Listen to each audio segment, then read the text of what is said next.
Nibyo reka twongere tubifurize kuguma kugubwa neza guhirwa mu byo mukora byose, igitondo cyiza kuri wo dukurikira mu masaha ya mu gitondo. By'umwihariko rero turagarutse ngo tubagezeho amakuru agezweho arebana n'umutekano, politiki na diporomasi mu bice bigiye bitandukanye. Ni byinshi cyane bikomeje kugenda by'umwihariko bitugeraho, natwe tugiye kugenda tubapudetingamo, by'umwihariko mbibutsa ko turi ku itariki zigera kuri 30 z'ukwa mbere 2026. Na gatandatu ni amakuru rero agezweho y'ubuvira, ibintu byakaze turaza kubyinjiramo, tubapudetinge tubabwire uko situwasiyo ihagaze mu bice by'umujyi wa Uvira. Urugamba rukomeje kugenda rukomeza kuba urundi, imirwano ikomeje guca ibintu mu buryo navuga ko udasanzwe. Turaza kubabwira bimwe mu bitero bikomeye byongeye kugaragara mu bice by'umujyi wa Uvira, ndetse kandi ibitero bikaba bimaze gusiga byibura abantu batari bake babiguyemo, ndetse kandi igisirikare cya FARDC kikaba gifite ubwoba yuko isaha ku isaha by'umwihariko umujyi wa Uvira ushobora kuza kwatakwa n'amadubu cyangwa se izo bita iza sarambwe. Turaza kuba tubikomozaho tubifata imbuzi n'imuzingo, muraza kunyemera turebere hamwe amwe mu makuru akomeye cyane akurebana n'umutekano, politiki na diporomasi, by'umwihariko akomeje kugenda aturuka mu bindi bice bigiye bitandukanye. Ubu tuvugana ibiganiro birarimbanije hagati y'igisirikare cya FARDC ndetse n'umutwe wa M23, ariko nubwo irimbanije nyemera nkubwiye yuko ubundi bweretse amahanga ko buteganya gufungura umupaka wa Gatumba uhuza igihugu cya Repubulika ya Demokarasi ya Kongo ndetse n'igihugu cy'u Burundi. Ayo nayo ni amakuru agezweho, ariko kandi turaza kubabwira yuko Perezida Paul Kagame yahinduriye inshingano Brigadier General Nyirabutama wari umuyobozi wungirije wa NCC. Turaza kuba tubikomozaho byose, turaza kubabwira yuko u Rwanda rutanze gasupu mu kanya gato gashize, ifungwa rya Victoire Ingabire na iyo u Rwanda rwahaye gasupu inteko ya EU. Turaza kuba tubikomozaho tubiva imuzi n'imuzingo, turaza amwe mu makuru akomeye cyane akomeje kugenda aturuka muri teritwari zigiye zitandukanye, by'umwihariko bya muri teritwari ya Masisi, teritwari ya Rucuru ndetse n'ahandi hagiye hatandukanye. Aho hose turaza kuba tubapudetinga, turaza gusimbukira mu bice bigiye bitandukanye bya hano mu ntara ya Kivu y'Amajyaruguru, tubapudetinge tubabwire uko situwasiyo ihagaze muri teritwari ya Warikare. Hari amakuru menshi arebana n'umutekano, politiki na diporomasi turaza kuba dukomozaho tuva imuzi n'imuzingo. Turaza gukomoza kuri byinshi cyane bigiye bitandukanye, tugenda tubapudetinga gatanu kuri gatanu tubabwira uko situwasiyo ihagaze, kuko amakuru ni menshi cyane arebana n'umutekano, politike na diporomasi muri rusange. Twirukanse cyane rero, Minisitiri w'Ububanyi n'Amahanga w'u Burundi Edouard Bizimana kuri uyu wa kane n'abahagarariye ibihugu byabo muri iki gihugu ndetse n'abahagarariye imiryango mpuzamahanga n'akarere yemewe mu Burundi baganiriye ku kibazo cy'umutekano mu burasirazuba bwa Repubulika ya Demokarasi ya Kongo ndetse n'ikibazo cy'impunzi z'abanyekongo mu Burundi. Umupaka uzongera gufungurwa igihe ibisabwa byose byujujwe. Ni iki kibazo Minisitiri Bizimana yahaye umudiplomate kuri uyu wa kane rero tariki ya 29 Mutarama ku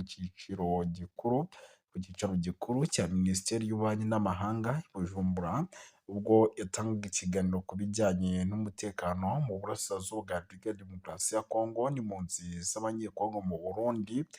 Nk'uko byatangajwe n'umuyobozi wa diporomasi y'u Burundi, mu minsi ishize twabonye ibikorwa bimwe na bimwe by'inyeshyamba z'Abarundi zikomeje gukorana na M23 ndetse n'ingabo z'u Rwanda, kandi zegeye imbere zigana ku mupaka w'u Burundi. Ku rundi ruhande rwa Rusizi turakurikiranira hafi ibyo bintu uko bimeze. Ni mbere yo gukomeza rero, by'umwihariko yagize ati Uburundi ntabwo bwigeze bushotora umuntu uwo ari we wese, ariko igihe imipaka yacu igeramaniwe Burundi, ingabo zacu ndetse n'inzego z'umutekano zacu biteguye kurengera ubusugire bw'igihugu cyacu. Usibye uyu mutwe w'inyeshyamba za Red Tabara na FLN ya Nzampema, na Minisitiri Edouard Bizimana ntiyemera uko inyeshyamba za AFC M23 zikomeza kwemeza buri kimwe ku ngabo z'u Rwanda zavuye mu mujyi wa Uvira. Ibyo rero byose byo kuba umujyi wa Uvira uri amahoro, ni kimwe mu bintu biri gutangaza yuko isaha ku isaha umujyi wa Uvira ushobora kuza by'umwihariko kuba wafungurwa, cyangwa se ibi bikoresho, ikijyanye n'umutekano kongera kugaruka, nyine hakabaho gufungura by'umwihariko umupaka ku ruhande rw'igisirikare cy'u Burundi. Abo tuvugana rero nyamuneka nyemera nkubwire yuko ibintu byamaze gukara n'ubundi mu mujyi wa Uvira. Uvira rwose nyamuneka cyitwa urugamba rukomeje kuba ifata indi ntera. Impamvu nkubwira urugamba rukomeje gufata indi ntera ni uko kugeza magingo aya hari amakuru angezeho arebana n'umutekano, politiki na diplomasi, agaragaza ko isaha ku isaha ibitero by'igisirikare cya Repubulika ya Demokarasi ya Kongo FARDC bishobora kuza kongera kugaragara mu mujyi wa Uvira.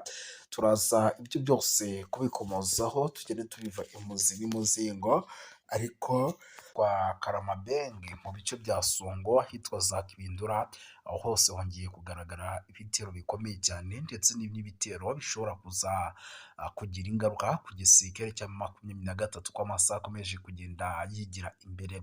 Ikindi kandi Leta Zunze Ubumwe za Amerika ziracyakomeje ku kijyanye no kugomya kuminjira agafu ku bijyanye n'ibiganiro by'umwihariko by'i Rwanda, ndetse n'ibiganiro by'iduha muri Katari, kugira ngo umutekano ukomeze kurushaho by'umwihariko kuba waboneka muri rusange. Ibyo nabyo ni bimwe mu bintu bikomeje kugenda bitangazwa, ariko kandi binavugwa, ariko kandi nanone ku rundi ruhande ndetse n'ahitwa Roro. Utwo duce rero turi mu ntara mu Kivu y'Amajyepfo mu burasirazuba bwa Repubulika ya Demokarasi ya Kongo, ariko amakuru aturuka mu baturage baho, bamwe mu masoko yizewe avuga ko icyo gitero cyabaye mu masaha ya mu gitondo, aho Wazalendo basubijwe inyuma, bituma AFC M23 bikomeza kugenzura ndetse no kwagura ibirindiro byayo, hinjira mu duce tw'ingenzi two muri aka karere kazwiho kuba inzira ihuza utu duce dutandukanye. Kugeza ubu rero umwe mu batangabuhamya ndetse umutwe wa AFC M23 uracyakomeje kugenzura Gahungu ndetse n'agace ka Ruwo. Iyi mirwano rero yongeye kugaragaza uburemere bw'ikibazo cy'umutekano muke mu burasirazuba bwa Repubulika ya Demokarasi ya Kongo, aho imitwe myinshi yitwaje intwaro ikomeje guhungabanya umutekano, bigatuma abaturage bashobora kuba bagira ubwoba, bamwe bakava mu byabo bagahunga, abandi bagata ingo zabo by'umwihariko bakigendera. Kugeza ubu rero nta mibare yemejwe y'abahitanwe n'imirwano cyangwa se abakomeretse iratangazwa ku mugaragaro, mu gihe inzego z'umutekano n'imiryango mpuzamahanga bikomeje gukurikirana uko ibintu bihagaze muri ako gace. Aha naho situwasiyo ni hatari, ndetse ibintu bikomeje kugenda birushaho kugenda bihindura isura. Nyemera duhite twinjira muri no nkuru ya Tshisekedi, nayo itugezeho aka kanya, nyuma y'uruzinduko yagiriye mu mujyi wa Kananga. Perezida wa Repubulika ya Demokarasi ya Kongo Felix Antoine Tshisekedi Chilombo ategerejwe i Rwanda muri Angola mu ruzinduko rwa kane mu minsi mike ishize, rugamije gukomeza gushyira imbaraga mu gitekerezo cy'imishyikirano iganisha ku mahoro arambye. Amakuru aturuka mu nzego zitandukanye agaragaza ko Perezida Tshisekedi ari mu bihe bikomeye bya diplomasi, aho agenda ahura n'igitutu gikomeye kimusaba kwerekeza inzira y'ibiganiro. Mu nama mpuzamahanga rero yabereye i Davos, abahagarariye Ububiligi bamugaragarije ko kuganira n'impande zose birebaga ari ingenzi kandi byihutirwa. Ubutumwa rero bwasubiwemo no mu biganiro aheruka kujyana na Perezida w'Ubufaransa Emmanuel Macron i Paris mu Bufaransa. Muri icyo gihe rero indi ntambwe ikomeye yafashwe nuko intumwa z'ihuriro rya AFC M23 ziyobowe na Bertrand Bisimwa ziteganya kuva mu mujyi wa Goma zikerekeza i Doha muri Katari, aho biteganyijwe ko hazabera icyiciro cy'imishyikirano. Nk'uko bitangazwa rero n'amasoko atandukanye yizewe, iyi nshuro ishobora kuba ariyo ya nyuma y'imishyikirano ikomeye igomba gufata gufata ibyemezo by'ingenzi ku hazaza h'umutekano mu burasirazuba bwa Repubulika ya Demokarasi ya Kongo. Perezida Tshisekedi ugaragara nk'umaze kugerwaho n'igitutu gikomeye cy'imbere mu gihugu n'icyo mu rwego mpuzamahanga, bivugwa ko yatangiye kugaragaza ubushake bwo kwemera ibyo asabwa na AFC M23, by'umwihariko ingamba zo kubaka icyizere kirimo kurekura imfungwa. Bivugwa yuko rero uru rugendo rwa Tshisekedi Rwanda ndetse n'imishyikirano iteganyijwe i Davos bishobora kuba ari urufunguzo rw'icyerekezo gishya mu gushakira Repubulika ya Demokarasi ya Kongo amahoro n'ituze byari bimaze igihe byifuzwa n'abaturage bayo n'umuryango mpuzamahanga. Ibyo ni bikomeje kugenda by'umwihariko binatangazwa. Nyemerera by'umwihariko rero dukomoze no kuri ino nkuru idasanzwe ku kijyanye n'impunzi. Impunzi nazo ibyazo hariya mu Burundi bikomeje kuba agatereranzamba kwa nyina wa Nzamba. Kuva mu ntangiriro z'ukwezi kwa 12 2025, ibihumbi by'abanyekongo bahunze imirwano mu burasirazuba bwa Repubulika ya Demokarasi ya Kongo bakomeza kwambuka imipaka, by'umwihariko bashaka ubuhungiro mu gihugu cy'u Burundi mu nkambi nyinshi zakiriye impunzi. Rero inkambi ya Busuma iherereye muri komine Ruyigi mu ntara ya Buhumuza niyo igaragaza cyane ubukene n'ikibazo cy'ikiremwa muntu gihari, nk'uko byemezwa rero n'imiryango mpuzamahanga itandukanye irimo UNICEF. Iyi nkambi iri mu bibazo bikomeye by'imibereho n'ubuzima, by'umwihariko bw'abarimo. Mu by'ukuri rero inkambi ya Busuma yashyiriweho kuba ikigo cy'inzibacyuho cyihutirwa, ariko ubu imaze kwakira impunzi zirenga 700. Abenshi rero muri abo bakaba ari abagore n'abana. Ibikorwa remezo rero bihari ntibihagije na gato, kuko byagerageje ubushobozi bwabyo mu rwego rukabije, bigatanga imibereho mibi n'ingaruka zikomeye ku buzima bw'abantu. Impunzi rero zibura amacumbi akwiye, ibikoresho by'isuku bihagije, umubare muto w'ubwiherero utera ibyago bikomeye byo kwandura indwara zituruka mu mazi mabi, mu gihe ubucucike bukabije n'ibura ry'amazi byo byamaze kuba agatereranzamba.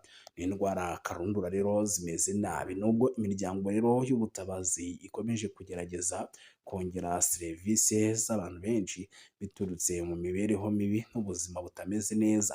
Mu rwego rwo guhunga aya makuba rero, hari impunzi zagerageje gusubira muri Repubulika ya Demokarasi ya Kongo.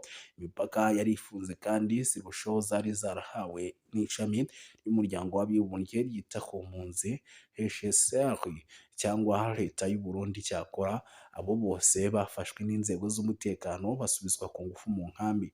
Ubuhamya bwakusanyijwe muri izi nkambi buragaragaza ko ubuzima burimo inzara, amacumbi adahagije, indwara zugarije ubuzima bw'abantu. Biragaragara yuko ibintu ari bibi cyane. Uko amasaha akomeje kugenda yigira imbere, gisabwa n'imiryango mpuzamahanga. Mu gihe ikibazo cy'impunzi z'abanyekongo rero gikomeje gufata indi ntera, Perezida Evariste Ndayishimiye mu kiganiro yahaye umunyamakuru Harayana Valase Victoria mu ntangiriro z'ukwezi kushize 2026, yasabye leta ya Repubulika ya Demokarasi ya Kongo kwemera inshingano zayo no gufungurira abafatanyabikorwa bayo mpuzamahanga mu gutabara.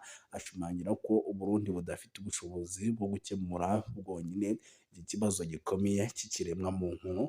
Ngayo nguko rero ibyo byose ntibikomeje kugenda bitangazwa, ariko kandi bivugwa ku kijyanye n'impunzi z'abanyekongo. Ibintu byakomeye, ibintu byamaze kuba ibindi, ariko kandi nyamuneka urugamba rugiye gufata indi ntera. Ariko kandi se nanone ku rundi ruhande, umutekano muke muri Repubulika ya Demokarasi ya Kongo ndetse n'ingaruka ziremereye by'umwihariko ku baturage bakomeje kubaho mu bihe by'ubwoba n'ubukene bukabije. Ndagira ngo aka kantu mbanze nkabibutse neza yuko naho yari yagiye gusaba ingabo. Nk'uko byatangajwe rero n'umuvugizi wa Perezida Tshisekedi, impande zombi zaganiriye byihutirwa ku butabazi ndetse n'ingamba zafata igihe kirekire zigamije kugarura amahoro arambye no kurengera abasivili. Ako kantu mukibuke neza, ndetse ibi byose ni nabyo byakomeje kugenda bigaragaza ko uyu mugabo ngo ni Tshisekedi adashaka inzira ya diporomasi, ngo no gushyigikira rero imbaraga z'ubuhuza n'ubufatanye mpuzamahanga mu gukemura amakimbirane amaze igihe kirekire. By'umwihariko ngo ibiganiro byagarutse ku ngaruka zikomeye intambara, imibereho y'abaturage ziri kwimurwa ku gahato, ibura ry'ibiribwa n'ubuvuzi, hamwe n'uhungabana n'ibikorwa by'ubukungu. Izi ngaruka rero ngo zatumye ikibazo cy'ubutabazi bikomeza ngo gufata indi ntera mu ntara za Kivu y'Amajyepfo n'iy'Amajyaruguru. Mu kwezi kwa cumi rero mu mwaka w'ibihumbi bibiri makumyabiri na gatanu, Abafaransa bwateguye inama mpuzamahanga igamije gusesengura ngo no gushakira ibibazo by'ingaruka z'intambara ku baturage bo mu burasirazuba bwa Repubulika ya Demokarasi ya Kongo. Muri iyo nama rero ngo hemejwe icyifuzo ngo cyo gufungura ikibuga cy'indege cya Goma. Urumva, gufungura ikibuga cy'indege cya Goma mbere na mbere, ubwo urumva kugerageza gufungura iki kibuga cy'indege egare kuba imirwano nabwo ishobora kuba yahita itangira kugira gute, gufata indi ntera. Ibiganiro rero ngo byabereye i Paris, ngo byari byitezweho ngo kongera imbaraga mu bufatanye bwa diporomasi hagati ya Kinshasa na Paris, ndetse no gushakira izindi mbaraga mu bundi buryo, bakaba bajyana n'imikoranire mu bya gisirikare. Urumva, mbere na mbere igihugu cya Repubulika Iharanira Demokarasi ya Kongo cyashakaga byinshi bigiye bitandukanye. Urumva, kugira imikoranire mu bya gisirikare icyo ni kimwe, ndetse no kugira ibyo bafatanya mu bya diporomasi nicyo ni ikindi. Urumva yuko rero nyamuneka byari ari ikibazo gikomeye cyane. Ni ukuvuga ngo rero ibi nabyo bitumye Kinshasa ikomeje kuvuga ati twebwe ntabwo tugomba kuyoboka inzira y'ibiganiro, tugomba kuyoboka inzira y'umuriro. Ariko kandi ibi nkabihuza nibyo AFC M23 yatangaje, nabyo munyemerere mbibinjiremo, muraza ibintu kubihuza murambwira ikintu kigiye kuba, noneho turebe neza yuko intambara itagiye kuba yaba intambara. Intambara igiye kuba yaba intambara uko biri kugenda bigaragara. Muyumva ibyo M23 nayo yatangaje, ngo mu gihe umutekano ukomeje guhungabana mu bice by'uburasirazuba bwa Repubulika ya Demokarasi ya Kongo, ihuriro rya Alliance Fleuve Congo ritavuga rumwe n'ubutegetsi bwa leta ryatangaje ko nta gace na kamwe bagenzura bazongera kuvamo. Icyo kintu mucyumve neza.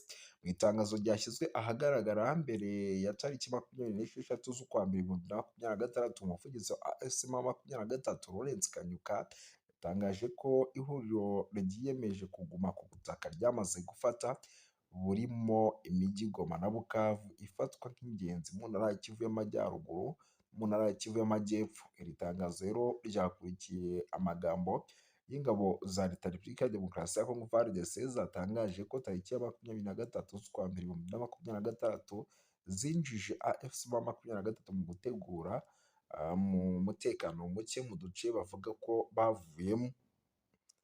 Ibyo bintu ndagira ngo tuze kugenda tubigendana neza.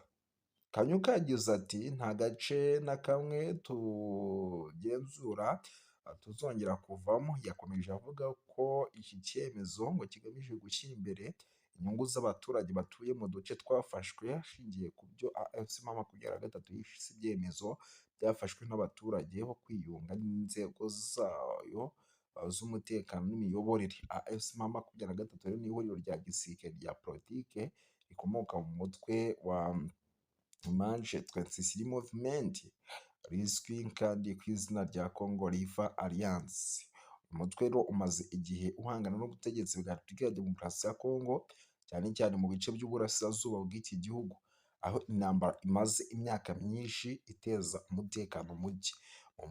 Mu mwaka ushize rero wa 2025, M23 n'uruhande rwa leta bahanganye basinye amasezerano yo guhagarika imirwano mu biganiro byabereye i Doha no muri Qatar, hagamijwe gushaka umuti urambye w'ibibazo by'umutekano muke w'akarere k'ibiyaga bigari.